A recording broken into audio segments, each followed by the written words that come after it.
there, I'm your host, Leslie Randolph. I'm a self-confidence coach for teenage girls and the self-confidence coach you wish you had as a teen. Honestly, I'm the self-confidence coach I wish I had as a teen because I know I could have saved myself and my mother a whole lot of heartache if I'd only known then what I know now.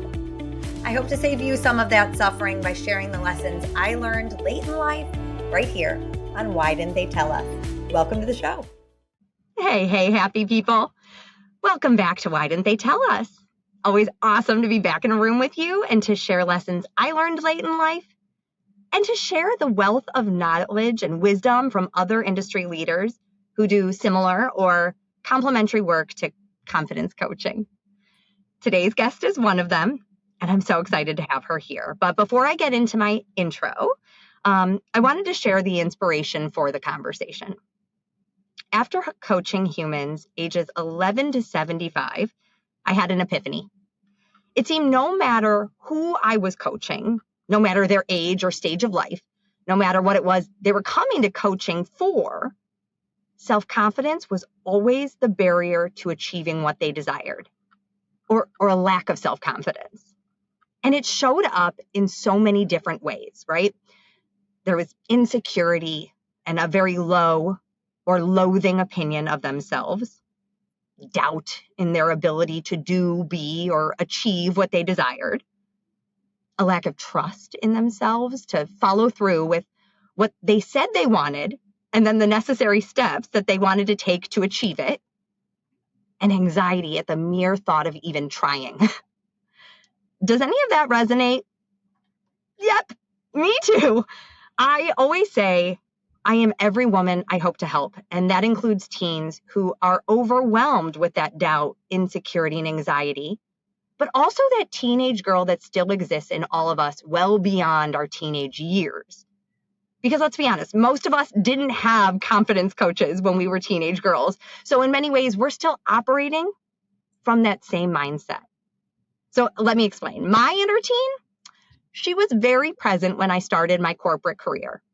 She had crippling imposter syndrome, always worried she was out of her league or ill-equipped to do the job, even though I wasn't. My inner teen made her presence known when I became a mom, telling me everything I was doing wrong and every way in which I was screwing up my kids.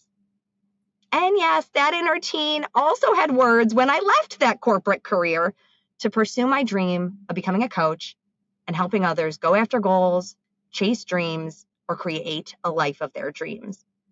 I'll be honest, my inner teen rolls her eyes every time I say the words, life of your dreams. So when I realized that the universal pain point for just about everyone I had the privilege of coaching was self-confidence, that awesome alchemy of self-awareness and self-trust, self-love, and belief in self, I focused my practice on just that. And knowing that the source of this suffering started in our formative years, I chose to work with teens to get in on that base level of their belief system to show them that loving and believing in themselves was a choice that they could always make. That cheering yourself on will always feel better than beating yourself up. And it's actually much more motivating. That you can always choose to think highly of you. That you can always choose to pick yourself up, dust yourself off, and try again. And the goal of all of this? For those teens to become independent and healthy adults. But they can't do it alone. Parents play a critical role in this.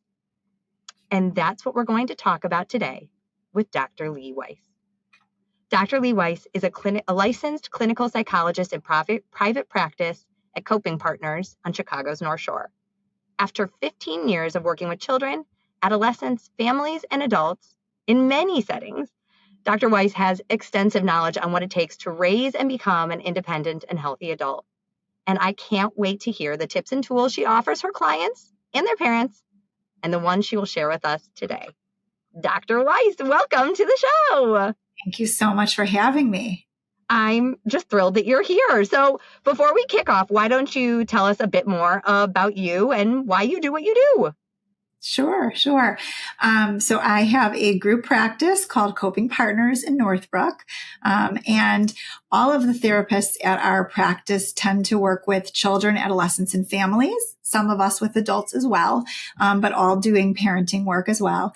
And I think that we live in an era and we live in a community, a wonderful community, but a community that, like many others across the nation, is struggling in certain ways in terms of the parenting challenges unique to now.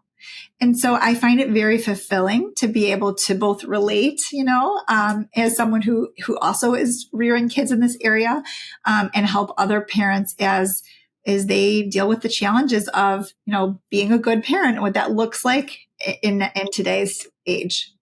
Yeah, if you can't see Leigh, she definitely did air quotes with being a good parent, because it's kind of like that inner teen that I was talking about, right? We have this idea of what a good parent looks like and what we should be doing. And, I didn't get my manual. Did you get yours? We have too many manuals, actually. So the old fashioned parenting style did not require manuals. Yes.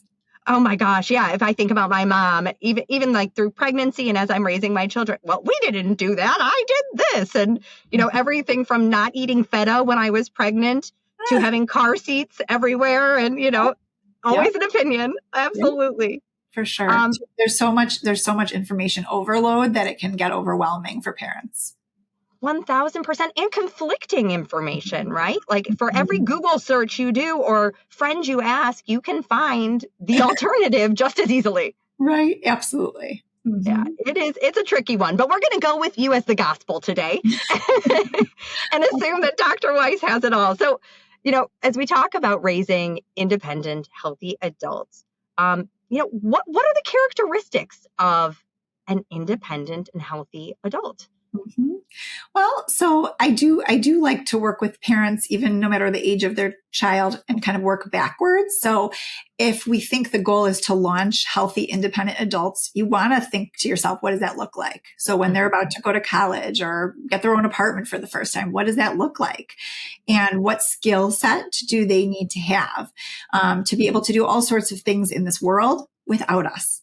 And so, hopefully we're still there in their lives at that point, but we're certainly not right there on campus with them, sleeping in their dorms and things like that. So I think one characteristic I think is really important to have is grit.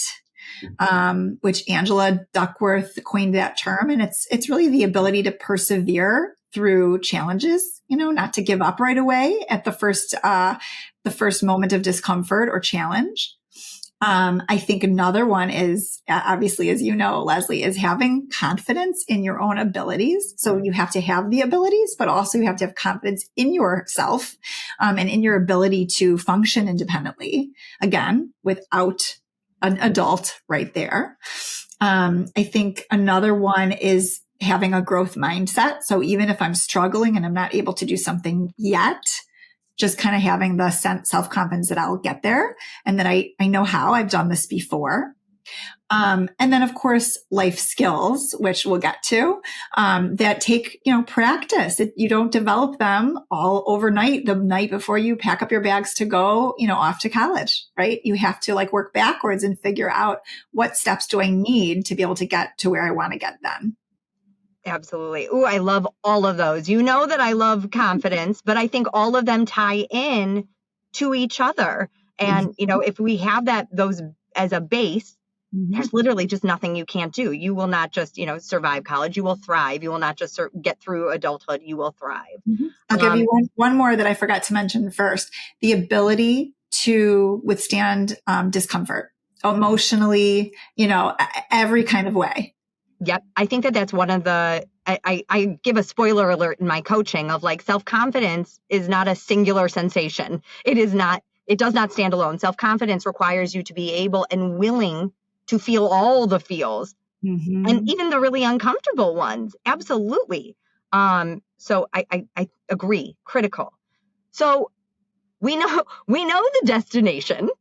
Awesome. We got grit, we got life skills, we get self-confidence, and we have, the ability to withstand, if not embrace discomfort, we tap into that growth mindset. So Mm-hmm. we're going to break it down a bit. Tell me what parents can do when their children are teens Mm-hmm. to foster these characteristics within them. As parents of teens, of course, you're worried about them in today's day and age, right? We don't have the free range parenting that our parents had, or maybe more realistically, grandparents, depending on who's listening, and where people would just kind of go play in the neighborhood for hours on end, certainly with no cell phones, no tracking devices. Parents probably didn't even know where their kids were. Now parents are, raising kids and raising teens in a place where they're worried about their safety and security and always know where they are. And so I think part of what parents' jobs are to do is to actually give them, a little bit more space, not maybe what it used to be, but a little bit more space to figure things out for themselves, to struggle a little bit more.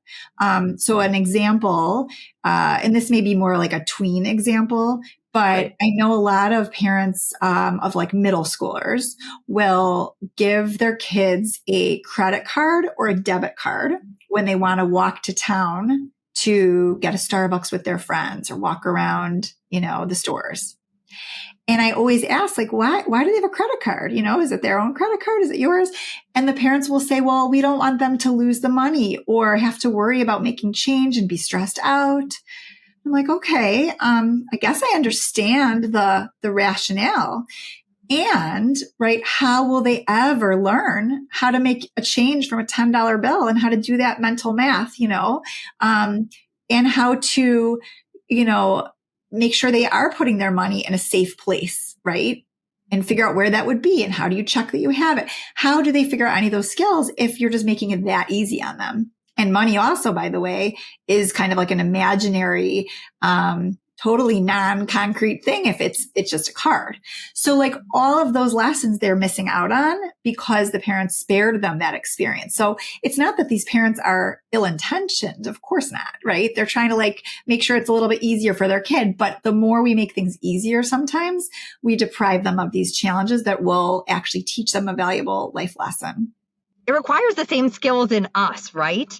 Because my instinct is to worry. But even as you were talking about, like, walking in our uptown community, like crossing busy streets, my mama bear is like, no, I'm going to bubble wrap this child until they go to college. But that's such a disservice because they need to figure out how to cross the street. Right. And hopefully you've taught them, right? You're not going to let them cross the street at age 3, right? You're trusting your parental instincts that there are certain ages where they're just too young to do those things without you present. So you teach them the skills. How do you look both ways? How do you make sure to look both ways again when you're in the middle of that street? How do you do that at a young age with your, yourself present, and then let go and trust that, no, I'm determining that they're old enough to do this and that they will, and let them have that experience.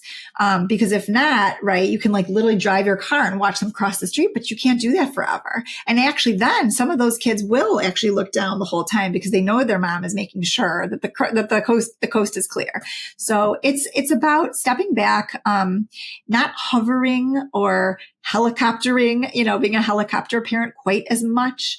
Again, no one has bad intentions when they do this. And of course, we all do this sometimes, but trying to protect them less and allow them to figure it out a little bit more. I always say when we hover, we take away opportunities for growth. Yeah. And that growth is really just their ability to figure it out. Mm-hmm. And this could be on the executive functioning realm. Like if there's a kiddo who's not great at organization, you're going to help them when they're little to develop a system, right? To get a planner, to check with them every night. Do you have your bag packed for the next morning?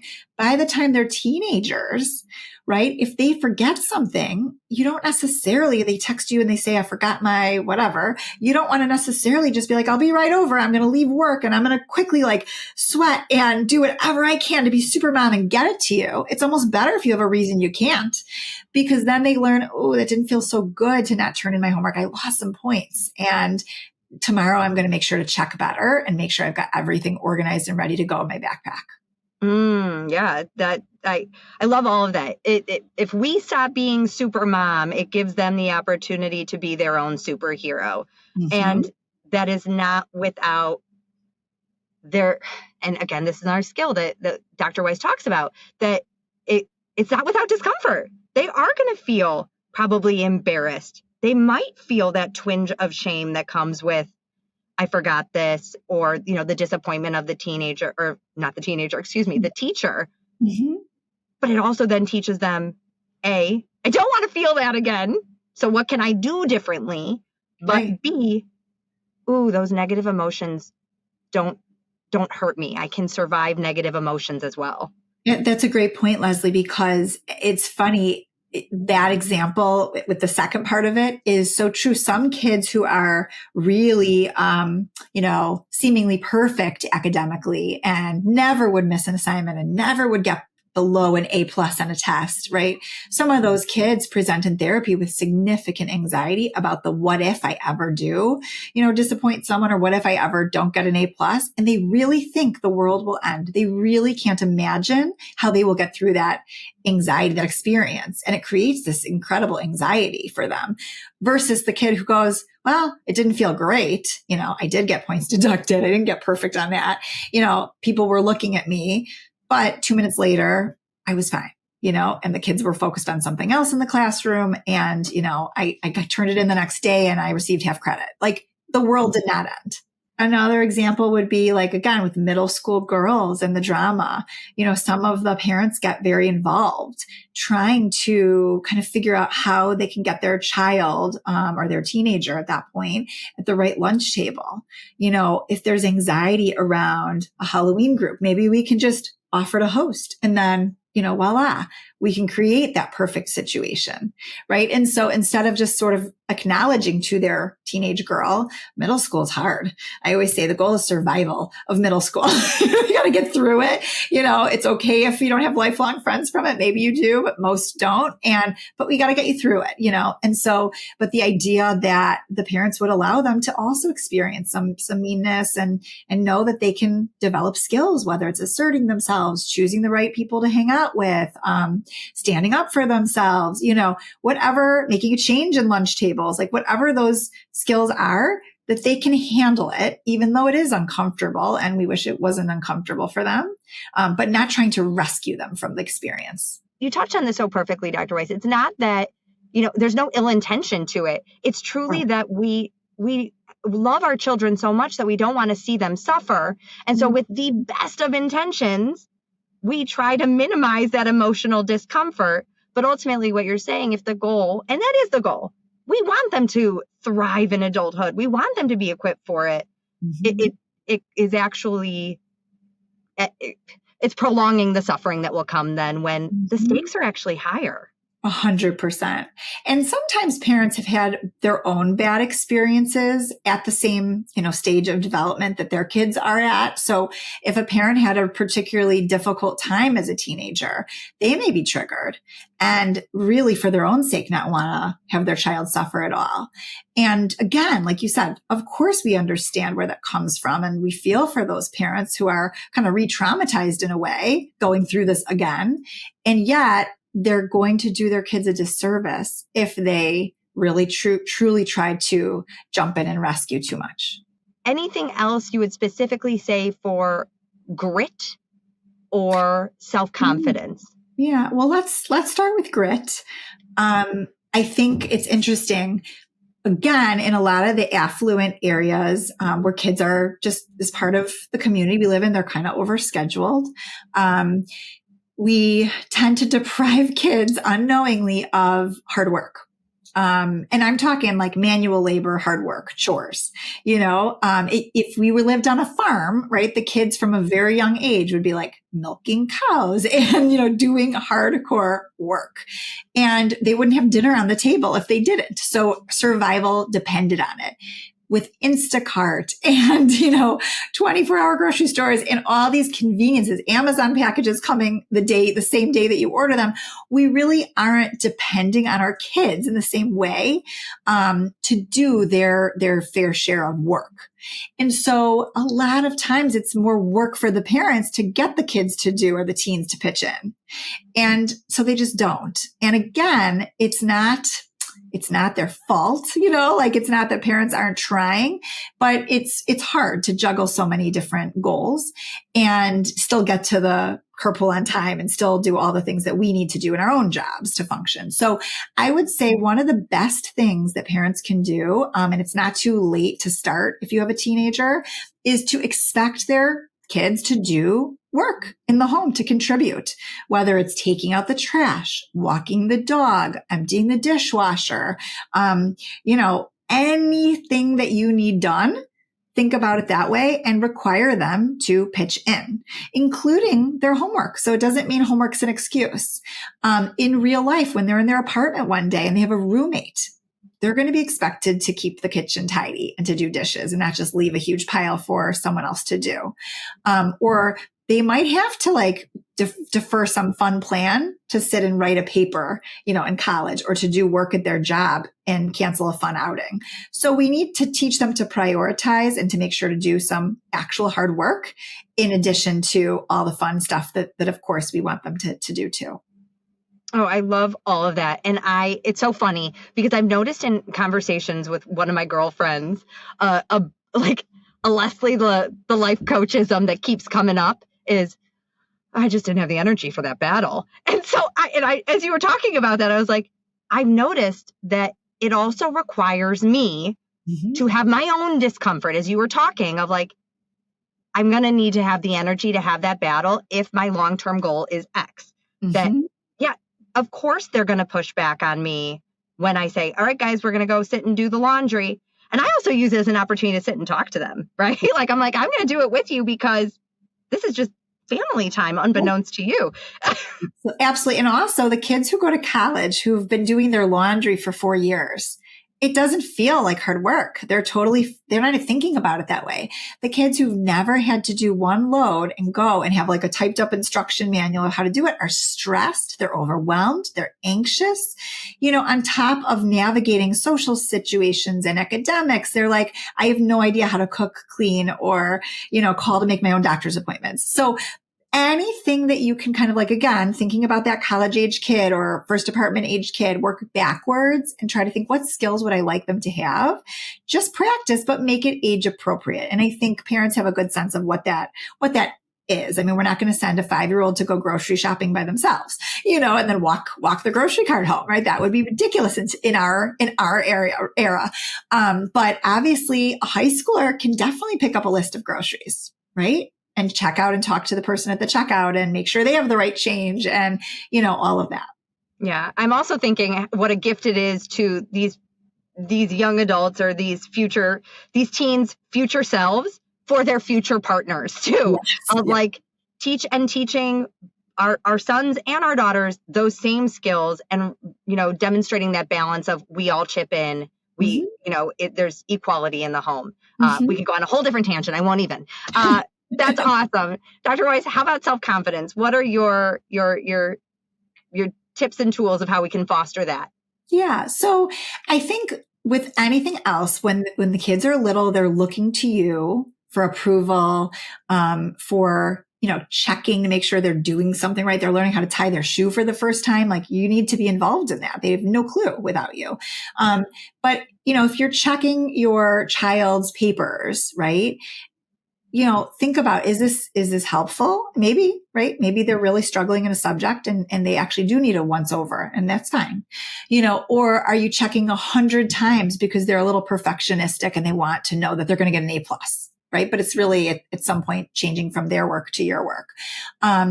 think about how much they need you and rely on you versus how much they're learning to rely and trust themselves. So I always think about, I was a camper. So I always think about rock climbing and this analogy of if the parent is the person on the ground, and if you've ever seen someone rock climb, they're basically, they've got these big, belts attached to them, and they've got a really long rope, and they're supporting their child who's rock climbing up this wall or a real rock, and the child's connected to them, through this rope. And if the child needs to, they're struggling, like maybe it's a subject they're really not so good at, or it's a skill set they really need some more hand holding on, fine. Then you can tighten the rope, or tighten the slack and be there for them. But as they get older, as they've done a task over and over, and you want them to just feel more confident, you have to give them less tension, more slack in the rope, so that they can just climb. And maybe they'll fall a little bit, right? If they don't got it, but they're not going to fall to the ground, right? They'll maybe fall an inch more. You're still there, but the distance that you're helping them from is growing. And so, again, as the kids get older, we tend to want to increase this distance, which doesn't mean we're not supervising them. It doesn't mean they're throwing rager parties at our house and we're not home. It's not what I mean at all. But letting them do tasks a little bit more on their own, again, to be able to feel confident. We've had a couple of clients in our practice who come to us when they were very academically superior, we'll call them, students, got into Ivy League colleges and couldn't stay freshman year because they couldn't navigate the situations without their parents. So that's what I think about when I think about, right? It's not just academics. It's not just, are they smart kids? It's, do they have these other skills that we're trying to prepare them for, and confidence that they can do it without their parents right there. Yeah. Yeah. And their ability to handle it. And again, that then goes back to, and I loved it so much what you said, of their ability to handle discomfort and sit in discomfort, and from there to figure it out on their own and have that self-trust that they can. And to have, I think, you talked about something so interesting, because self-confidence really is an inside job. But yeah, as young people, we look externally, and even as grown-ups, we do this for validation that, like, is what I'm thinking of myself right? But our children at every age are going to borrow our belief. So if we're willing to, loosen the slack on the rope, as Dr. Weisz says, that lets them say to themselves, like, all right, mom trusts me. Mom thinks I got this. So maybe I can borrow that belief and trust myself. Absolutely. Absolutely. And that goes for time away from parents as a skill, practicing that time away. There's a lot of young parents I work with who are really worried about getting a babysitter, and what will that be like if they miss me and if they're crying, and again, if they're going away to overnight camp for the first time, and just having more experiences. Sometimes teenagers do travel by themselves, to visit someone in another state. Like, what does that look like? Them navigating an airport without you there. Just all these little things, going on a job interview, right? Parents usually don't accompany, teenagers to job interviews, right? So you prepare them, you coach them, but from afar. Yeah. You brought up something for me. I was in one of my favorite stores, and I was talking to the manager, and she had said to me that the mother of a college-aged young lady came in and was like, my daughter's looking for work. And she said, I would never hire this girl on principle of, if mom is coming in to apply for the job, and of course mom has the best intentions, right? But right. Yeah. Exactly. And we get that a lot. People will call a parent of a 30-year-old, right? And it's like, well, can you have the 30-year-old call, please? We'd love to help them, but we need to talk to them. They're now an adult. Absolutely. But what else should parents maybe stop doing if they desire to foster these characteristics in their teens to become these thriving adults? I think also just the emotional discomfort piece, or frustration tolerance, however we want to term that. If the parents can let them feel what they're feeling and just listen and be there, that would give them a life skill as well. So, I'm thinking about grief and loss. I just had a client who was struggling with that. And, of course we all do when we having to deal with something so sad and so difficult. But I've had families where like a pet fish dies and they replace the fish before the kiddo could ever know. Or the teenager's dog dies and the parent says to the teenager, let's go get a new one. Let's go to the farm and we're going to pick out a new one who's going to be the same type. And come on, we're going to go. And trying to like quickly distract the kiddo or the teenager in this case, as opposed to just letting them process that and be sad and cry and be angry. And it's okay. Like that's part of life. We need to be able to do that and model it for our kids. But I think, again, parents are so uncomfortable sometimes watching their kids be sad, be depressed, be lonely, be, whatever, fill in the blank, that they do what they can to get them out of it prematurely. And so the kiddo or the teenager never really can fully process that experience and know I can get through this. And it was hard. And I know that I can do it again when I need to. I think that's such a great example. And it requires us to also, as parents, then sit with our discomfort of watching our children navigate big emotions. Yeah. But ultimately, what a payoff it will be, because that's part of life. And I often, if a client comes to me and will say, they'll share something that's very hard happening in their world, if it is a sick grandparent or one of those just really hard life moments, and whether it's the loss of a dog or loss of someone you love. And I always say, I'm not going to coach you to because coaching is like, okay, let's just think of it from a different perspective. And it's like, no, that's not what this is. Right. Part of coaching is we learn to sit with those emotions and we just feel them. I don't want to change my perspective of how much I loved my dog or how much I love my grandparent. Right. I just need to know that I can sit here and be sad. Right. And come out on the other side of it. Right. Right. These are life human experiences that we have to figure out and we have to deal with. We don't get a choice, right? Life is not going to be all happy. It's going to be the yin and the yang. It's going to be the good and the bad. And so just teaching them and again, letting them have more confidence that if and when these sucky parts of life come, they'll be able to get through it. They won't want to have to deal with it, but they will.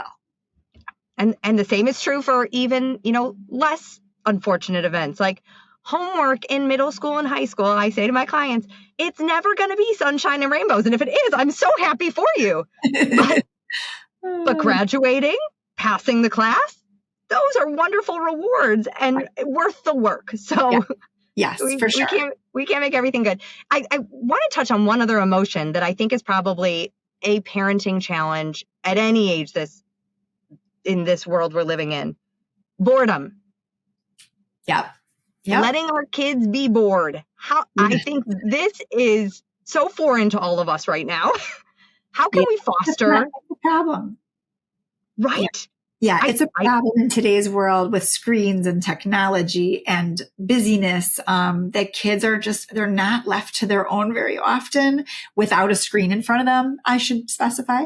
And so creativity is down, ability to make their own fun and again, just sort of like figure out what they want to do to be independent goes down. They're really usually not left alone for hours, even in their backyard, or in their room, right? So I think there's a lot more separation anxiety because parents are just so much closer physically. There's always like a body nearby or a babysitter, someone.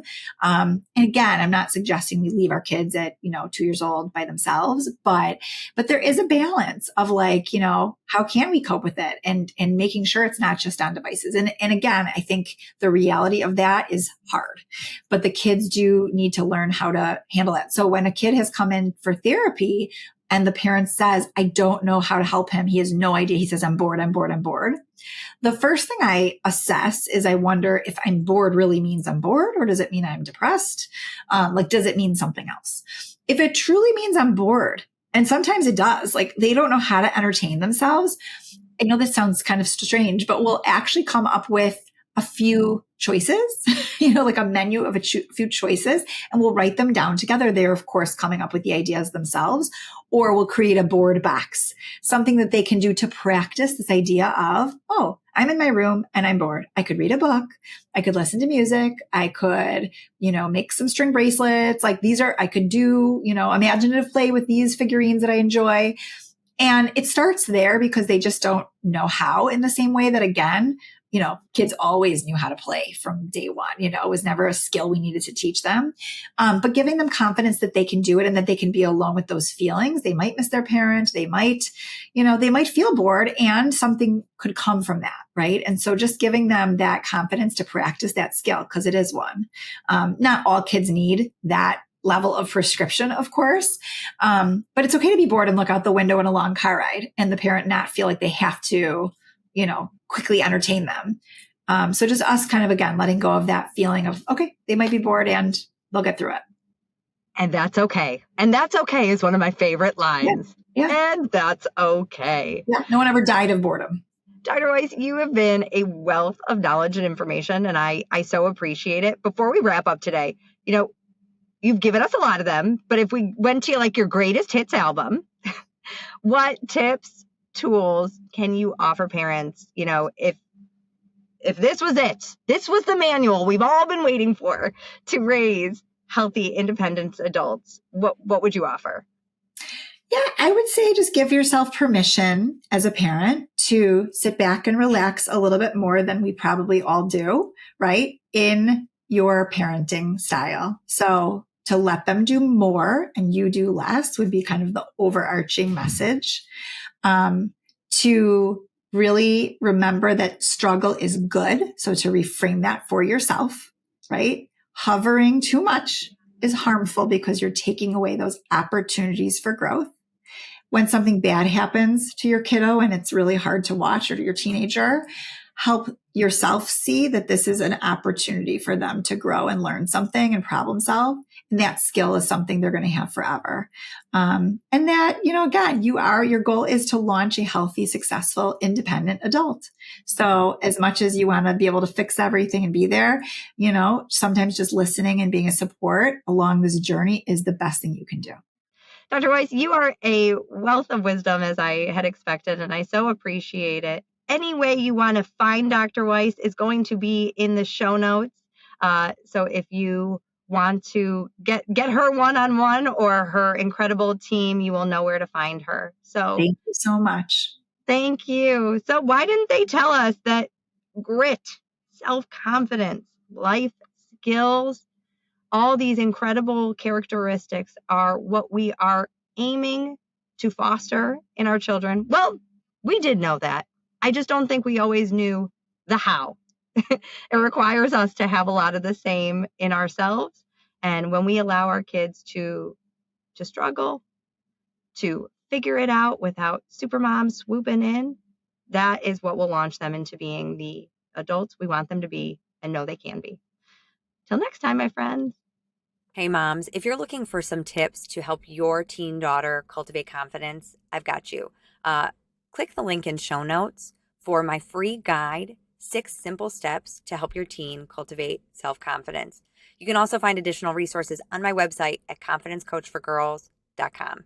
That's confidencecoachforgirls.com. You got this, mama. I got you always.